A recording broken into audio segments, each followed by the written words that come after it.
Hello, hello. Welcome to Direct Mail Monday, September 18th. Is it the 18th? Yes, 2017, the last week of summer of the year. Steve Sipress here, and my rhino of the day is this little stone, little white pinkish stone. I forget the name of the stone or what it's called.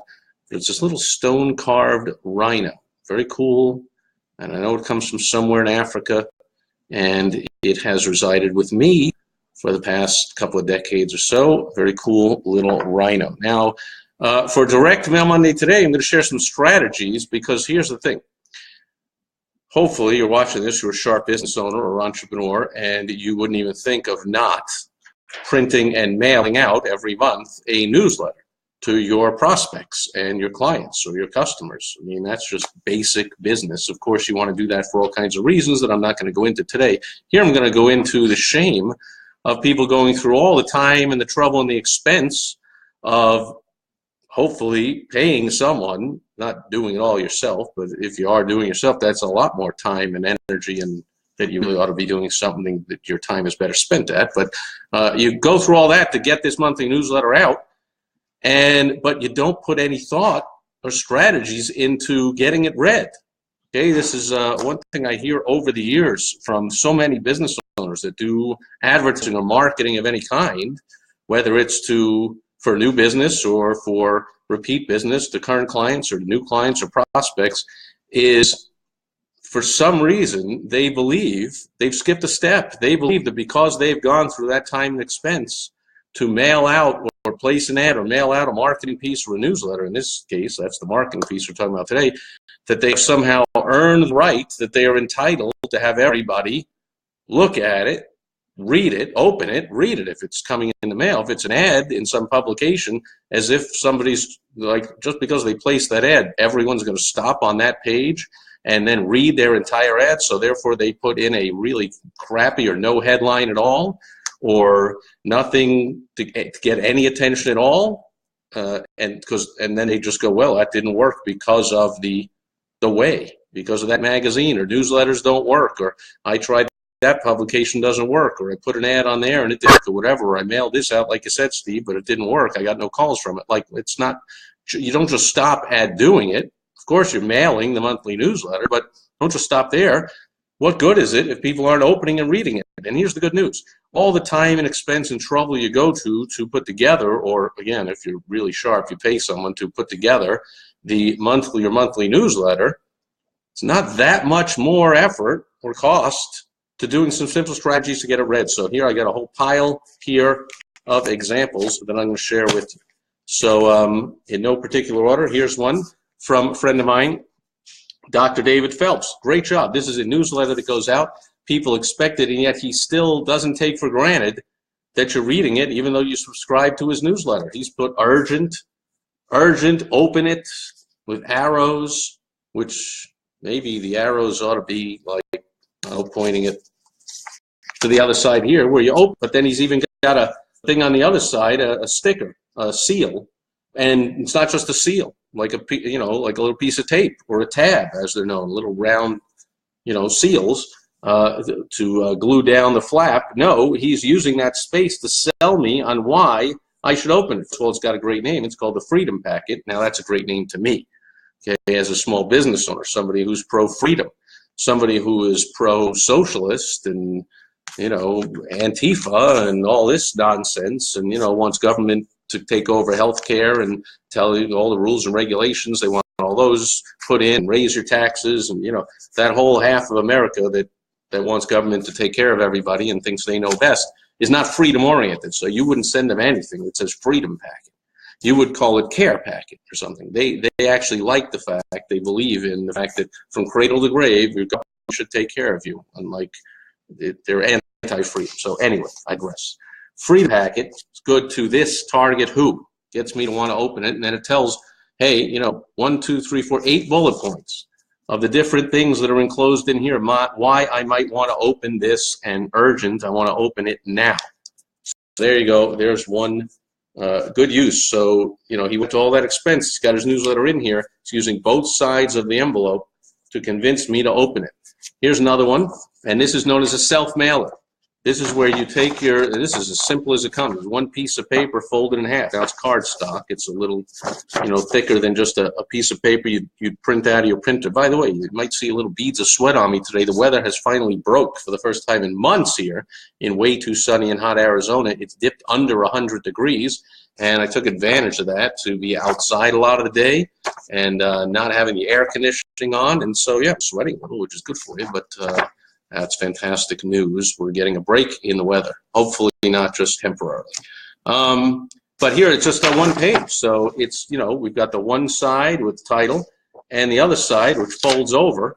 And this is where I was talking about a little tab. So I don't know if you can see this here.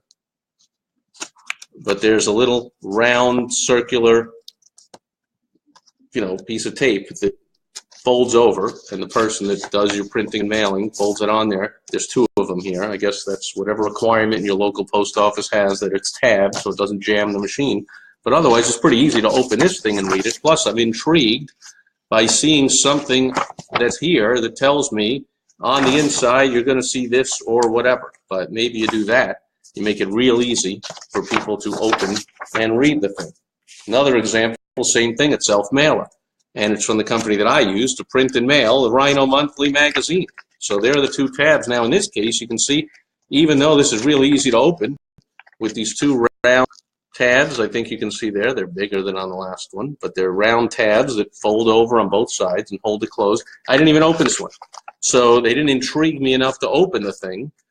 Let's see, they got something with a dog here and a message here, and like us on Facebook to get a Starbucks gift card, but it doesn't say what's on the inside, why I should open it, and so for whatever reason, I did not. And so again, why produce the whole thing? And this is more than just one piece of paper. I'll open it now. This is 6 pages. So you got one 11 by 17 folded in half, then you got this front and back in here, so it's a 6-page newsletter in color. And all this kind of stuff in here, all this time and trouble and expense to get somebody to put in the recipe of the month and the this and the that, whatever, and then you didn't convince me to open it. Look there. Here's one, Seth Green, the ultimate marketing magician. And again, did not pop the tabs, and I did not open this one. And but he does do a job here of saying inside this issue you will see that. Now I can tell you that maybe I'm like everyone else, but I get a lot of newsletters, as you see. I mean, these are a few of them. I get dozens and dozens of newsletters, and therefore I don't open them all right away. When I get them, they stack up, and then on any given Saturday afternoon I'll take them out to my pool and I'll go through dozens of newsletters, sometimes months worth. So sometimes 3, 4, 5 of these issues will stack up at once, and then I'll open and read it. So he's got what's on the inside, which is a good idea. Normally that gets the thing open and read if it's sent to the right who, to someone who's interested in that stuff. And this, again, is a simple newsletter of one 11 by 17 piece of paper, printed on both sides, folded twice, and you've got a newsletter. There's no excuse to not mail out a newsletter, people, folks. Don't use the lame excuse of like, well, I send an e-newsletter on the internet. Like, give me a break. Who goes out to the pool to read their e-newsletters? Who lets them stack up for months and then reads them? Who keeps them?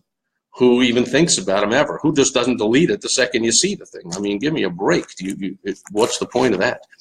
Here's one. Good friend of mine, Robert Scrobe, and no, he's not related, although people all the time think he's me and I'm him because he's got that fantastic look. Look at that guy. What a spectacular looking guy. Anyway, Robert's got the Scrobe report. So here he doesn't do a self-mailer, but he's got it in a clear plastic mailer. So I can see what's in there. And so, again, if he's intrigued me that what's on the inside here, and that's something that intrigues me, then I will open it. And it's pretty easy to open because this has an easy open tab here, which I am proving that I am not capable of even opening an easy opening tab, but I see perforations on here. It's not like I haven't opened a bunch of them, but it's been a while. I seem not to remember. Oh, there it is. See, so I simply tear on this perforated line all the way across at the top, so it's really easy to open. But again, as you're seeing, I didn't open this one. Now, I will say, Robert I've had him speak at my events, and we've done some stuff together. So he puts me on his newsletter list. But I'm not necessarily his target audience that loves what I learned in the hospital emergency room about transforming your buyers into a vibrant tribe of members. He's all about membership. So actually, it's something I ought to read more. And so again, it's just one piece of paper, 11 by 17, folded twice, put inside a clear envelope so I can see it. And I see it's from him. I see his photo. I see the name of it. I see what's on the inside, front. I can see what's on the side. And if something intrigues me, it just takes, how many bullet points does it take, folks, for somebody to want to open it? One. They only have to want to see one article that they want to read, and they'll tear that thing open. So list all the 3, 4, 5, 6, 8, 10 articles you have. Only takes one for them to open. Here's another one. Another good friend of mine, the brilliant Kim Walsh-Phillips, also mailed in a clear mailer. And so again, it's a simple perforated at the top. And again, it's so simple that I have trouble with it, but there it is. This one isn't perforated. This is kind of glued down, but you open this up. Again, all you have to do is see anything intriguing. Now, she's just showing you the front, but there's her photo, and everyone loves Kim, so that might remind you she's always got great content. And she's got at least I can see what's the cover article, but if I were to, I would, not just have this whole blank page on the back. Kim, use this space here to tell me what's on the inside. List the table of contents and the bullet points, and then I might have opened this instead of ignoring it, which I apologize that I did. And there is see, that's what's clogging up the works. You gotta, instead of putting a label on it, she's got a piece of paper inserted in there with my name and address and her return address. But otherwise, maybe at least there's another article on the back that I might have wanted to open, but I still would like to see the table of contents because Kim goes through a lot of effort to get this thing out there. It's got a staple in the middle because this is 1, 2, 3 11 by 17 pieces of paper. So it is a 12-page newsletter full of all kinds of great stuff. Kim is always she's a social media superstar. And table of contents, which is right down here on the inside. Kim, I keep it there, of course, but I would also put it on the outside. To have them, they're printing this already, to put right down here, contents. Even get a lazy slob like me to open the thing up, for crying out loud. I mean, heck, how about this? I mean, this is just a regular magazine that I subscribe to, right? This isn't a newsletter from a marketer or a business owner or whatever. This is a paid subscription to a magazine, and all they do is put the mailing label, they slap it right there on the front. There's no tab, there's no anything with this one. I guess the mailman just rolls it up, stuffs it in the mailbox. There it is. So you can even do that. I mean, clearly I can see 4 or 5 call-outs on the cover, 5 of them, of like Trump cracks down on refugees in Nashville's Little Kurdistan, interview with Fox News' Kennedy, whiplash and backlash in Cuba, government almost killed the cocktail, hemp comes home. 5 varied subjects here. You got a politics one, something about legalizing drugs, something about cocktail drinking and somewhere the government should not be intruding, like killing the cocktail. What is the government doing there? An interview with somebody you might be interested in, and something about foreign affairs, Cuba. So they got a number of different things going on the cover. How many does it take? Any one of those intrigues me enough. I'm going to open this thing. And I'm paying for it, and they still know they got to get me to open it. Then, of course, on the back, they've got the prime real estate ad for a sponsor or an advertiser is that back cover. Nothing better than the back cover, especially this situation you see.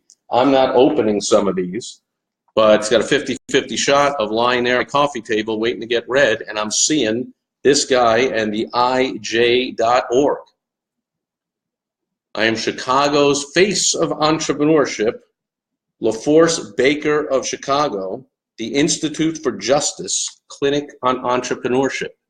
So that's the prime real estate. That shows, of course it shows because there's not even a tab or a clear plastic on that one. Now here's one. Well, I'll show you this one because this I crossed out the return address because I'm not in the business of embarrassing anybody. This is absolutely horribly terrible, miserable. What the heck is this? Now, this is someone who just sends me his newsletter. I didn't ask for it, but he sends it to me. And here's why he sent it to me. I'm giving him a critique. So if you're watching, and I almost said his name, but if you're watching this, the critique is what the heck are you doing? I assume on the inside here is something you spent time and money and energy, or one or two or all three of those, to get this thing out there, and yet you don't got nothing on the front or the back of the envelope that gets me to open this thing. So guess what? It doesn't get open. And September 1st, so this one just arrived recently. But you see, I didn't even open things that I might be interested in. Like, I have a feeling this may never get opened, and what a shame. You're going through the trouble. So this is the cautionary tale of why I'm recording this video today. Don't do this. Okay, do any of the other stuff I'm showing you. So that's about it. I've got the last couple examples here. This one is from GKIC, a company founded by brilliant marketer Bill Glazer, and in the name of his partner Dan Kennedy. And so this just arrived. This is the No BS info marketing letter, one of several newsletters that GKIC or Dan Kennedy puts out. And you can see educational materials enclosed. And this is it's your paid subscription to this newsletter, but that's it. They're not doing an excellent job here, or any job at all, of getting me to open this by telling me what's in it. Sure, educational materials enclosed. The only thing that changes every month is the date. But they could tell me what's in it, or they're not using the entire back. Give me a reason to open it. Now I'll show you a Dan Kennedy thing. That comes from GKI company with the name of Dan Kennedy on it, but this one actually comes from Dan Kennedy. And if you're not getting this newsletter, I don't know what you're thinking. These are Dan's two best newsletters. This one. This is his Elite Gold Crown package, and you can go to it's Elite Gold Crown Program. You can go to elitegoldcrownprogram.com, because I'm one of the coaches in the Elite Gold Crown Program. So blatant pitch for this program that I'm a part of is fantastic. And this comes directly from Dan and his publisher, Pete Lillo. So it's the Kennedy Lillo Associates. No GKIC here to muck things up. It is Dan himself. So look at that. There's the caricature of Dan. There's the caricature of Pete. There's what's enclosed, what's in it. These are the two newsletters, by the way. The Look Over My Shoulder program for you copywriters or people that are interested in learning how to persuade with the written word. You get to look over Dan's shoulder as he actually works on a project for a copywriting client. And he walks you right through why he uses this, and now he crossed out that word and changed it to this word. I mean, that's just pure gold if you're in the business of making money. And then, which hopefully you are. Plus, in case you didn't notice, you got to persuade people to do everything, including open your newsletter. So you ought to get good at this persuasion thing, and nothing better than Dan Kennedy's Look Over My Shoulder. And then he has the Marketing Your Services letter. So if you're selling any kind of expert advice, you're some kind of financial advisor or an attorney or a consultant like I am, or a coach, or a, hey, thanks for the lights, didn't even say hello. Jerdog is here, Darren's here, Donna's here, John Bachman's here. John, you know, I almost pulled one of our, John and I did a project years ago together, an information project for, John is a superstar auto repair shop owner, and we were teaching, it was John's Look Over My Shoulder program, that's what we call it, right. And it was the High Torque Marketing Look Over My Shoulder program, so other auto mechanics around the country could look at John's shoulder and basically copy everything he does. And that's what this is here. It's look over Dan's shoulder and just make money. He's charging over 6 figures plus royalties for all his projects, and you get to look at it. That's, come on now, it's pure gold. And then there's Dan's Marketing Your Service for freelance, for advice givers, so for copywriters or consultants or coaches or people that are looking to gain clients by that are in the advice giving industry. And so, again, they use the old educational materials enclosed, but he goes a step further by telling you what's in it and having it full of color and dollar bills and monies all over the area. For some reason, they're not using the back. That's a no-no. Might as well have done that. But, again, this is paid, and they still know that they're working to convince me that in my stack of mail and all my other stuff, which do you think I'm opening first? Which do you think looks more interesting? Which do you think, if they took all the time and trouble to put all this stuff together, and I'm paying for it, they still got to convince me to open the darn thing? And I will close with, I was looking to find, how did I come across some of these that are a couple of years old or so? I was looking for old versions of my newsletters I've done through these. My first newsletter, I was the editor of my school newspaper when I was in 4th grade. So I was 9 years old the first time I was editor-in-chief of our 4th grade newsletter. First, then I did it for some groups when I was in school. I was the editor paper in college. I was the editor-in-chief of college newspaper and the college radio station. I was a general manager and all that. And then I started a business, my first multi-million-dollar business right after law school, and I published up to 5 weekly newsletters that I produced and mailed out. So I belonged in the mailing out the newsletter game, but I could not find. Since I moved and things are still in boxes all over, I couldn't find examples of my own newsletters through the years. What's up with that except my current one, the Rhino Monthly Magazine, and I mail this in a clear plastic mailer like a couple of other ones I showed you, and a mailing label goes right on there. This one happened to come back, return to sender, and that's why I have it to show you here.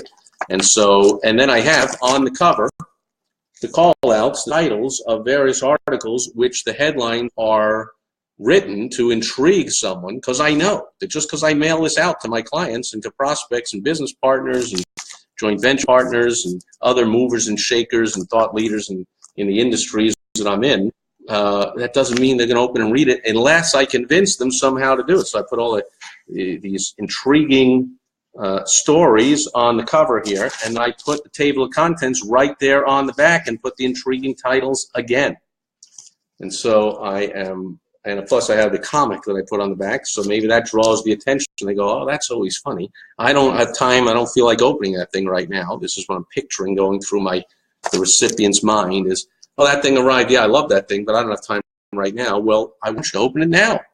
I just want you to do everything now to me, because you'll forget about it if you put it on a stack of stuff like I do sometimes, and you forget about it. And maybe there's something in here that I want you to take advantage of, or attend a training or a seminar or something, and like there's a deadline. So I got to get you to open this thing. So my thought is like, oh, there's the comic. That'll take 5 seconds to read, and it's funny, so at least I'll read that, and blah, blah, blah. They read that, and while they're doing that, their eye gets caught by, hey, how to get your audience members to sign up for your free offer.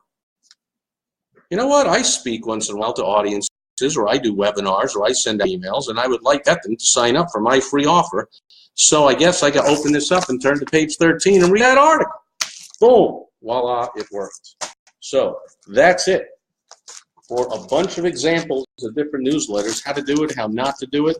And if you have any questions, comments, or concerns, or you disagree, or you agree, if you want to send me your example, go ahead and send it to me. Address below the video, or you can just go to stevesipress.com and go down to the bottom and you get my address, and you can send me your stuff, and you can even let me know that you want me to open it up and critique it.